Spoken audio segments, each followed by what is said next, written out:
किसी ने कहा जान तो पेड़ पौधों में होता है, वही जान जानवरों में भी होता है। जिसे भी खाएं बात तो एक ही है। शेर आपको मार दे तो उसे पाप नहीं लगता, लेकिन आप उसे मार दें तो पाप लगता है।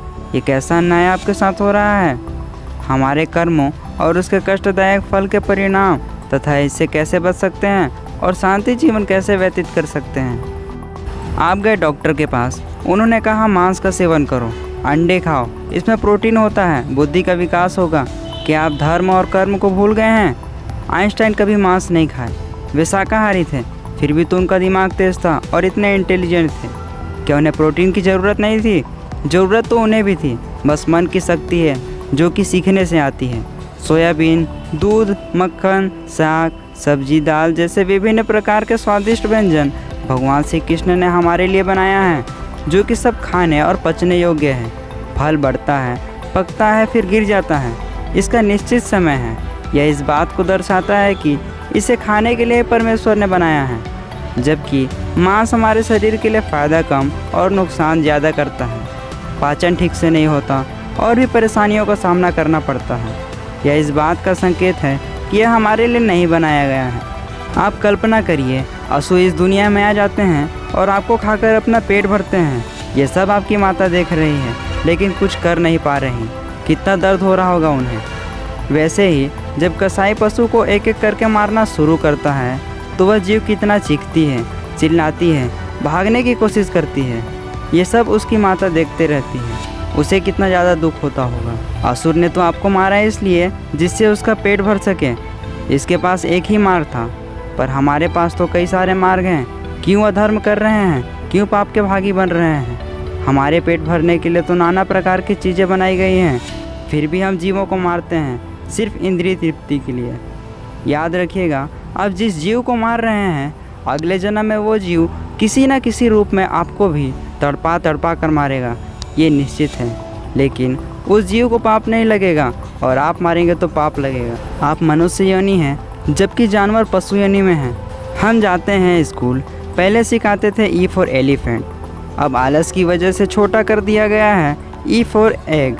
एग खाने से क्या होता है? तो प्रोटीन मिलता है। मीट खाने से क्या होता है? तो मोटे ताजे बनते हैं। ये सब विचार अज्ञानता बस अपने मन में लोग रखते हैं। कुछ लोगों का विचार होता है खाओ पियो और ऐश करो। खाना, संतान उत्पन्न करना और सोना, ये 3 कार्य तो जानवर भी करते हैं। मनुष्य अपना सबसे महत्वपूर्ण जीवन बर्बाद कर देते हैं। क्या इसीलिए हमारा जन्म हुआ है? हम पशु योनि में नहीं हैं। हमारे पास सोचने, समझने, तर्क करने जैसी शक्ति है, जो कि आप अभी नहीं देख पा रहे होंगे। आपको ऐसा लग रहा होगा कि आपके पास ऐसी कोई शक्ति नहीं है जिससे अपने लक्ष्य को बहुत ही आसानी से प्राप्त कर सकते हैं। इसे सामान्य आंखों से नहीं देखा जा सकता। ये सब अंधकार में रहने की वजह से होता है। इसे ज्ञान से ही खत्म कर सकते हैं, जो कि आप कर रहे हैं। पर कैसे? आप मेरी बातों को सुन रहे हैं, बहुत से प्रश्नों का जवाब आपके दिमाग को मिलता जाएगा। देखते रहिए। जीवों की हत्या करने वाले आराम की ज़िंदगी जीने वालों के साथ क्या होगा?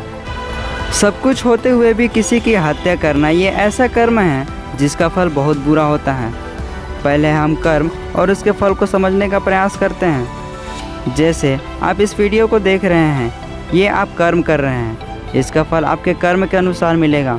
आपने कितने अच्छे से इसे समझा है और कितना जीवन में ला पा रहे हैं, वैसा ही ज्ञान आपको मिलेगा।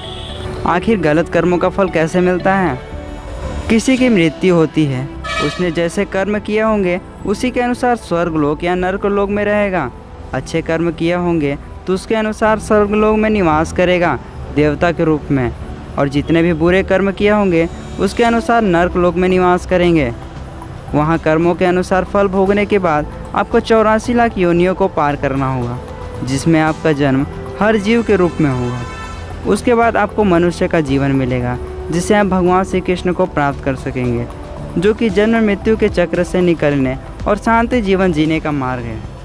तभी तो खुद को और ईश्वर को जानने वाले भिक्षु हमेशा शांति जीवन जीते हैं।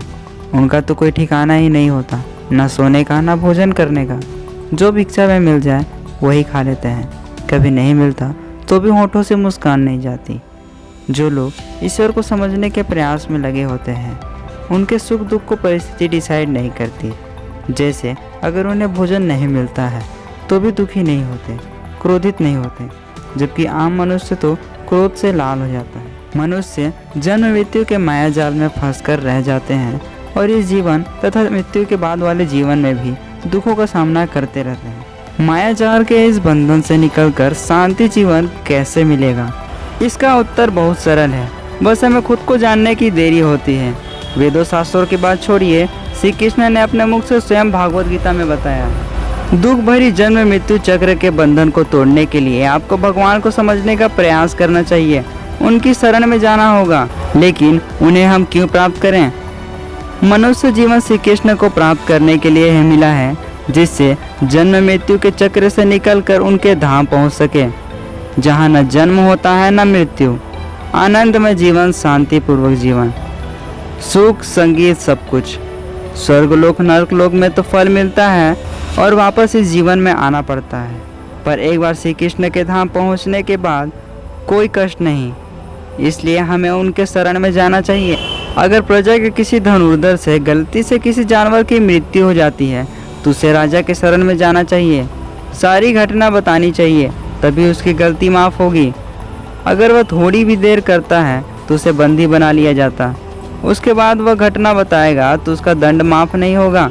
इसलिए समय है परमानंद श्री कृष्ण को समझिए और इस जीवन में उनका चिंतन करते रहिए, तभी शांति मिलेगी। आज आपने जाना पशुओं की हत्या करने से लगने वाले पाप, जिसका फल बहुत ही कष्टदायक होता है। मनुष्य के जीवन का लक्ष्य जिसे पूरा करने में हमारी ही भलाई है, कर्म और उसके फल जिसके अनुसार स्वर्गलोक या नरकलोक में निवास करते हैं, और कष्टदायक जीवन से निकलने का मार्ग, जिसके लिए श्री कृष्ण की शरण में जाकर ऐसे धाम को पहुंच सकते हैं जहां न जन्म होता है न मृत्यु, सिर्फ आनंदमय दुनिया।